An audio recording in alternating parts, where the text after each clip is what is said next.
এখানে মা দুর্গার বাহন নাকি গাধা। তো আজকে ডানকুনির একটি পুজো মণ্ডপ আপনাদের ঘুরিয়ে দেখাবো। তো চলুন। হ্যালো বন্ধুরা, কেমন আছো সবাই? তো আশা করি ভালো আছো। তো এটা ডানকুনির একটি পুজো মণ্ডপ।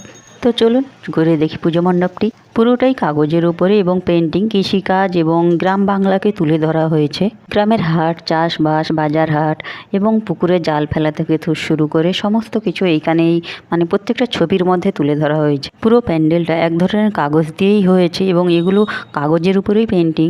আর আমরা গেছিলাম চতুর্থীর দিন।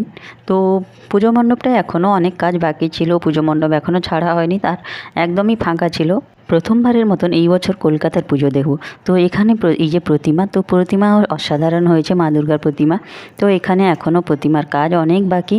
আর এখানে মা দুর্গার বাহন হচ্ছে গাধা। তো এখানে সিংহ নয়, কিন্তু এখানে মা দুর্গার বাহন গাধা। তো এখানে নতুনত্ব কিছু একটা হয়তো তুলে ধরা হয়েছে থিমের মধ্যে।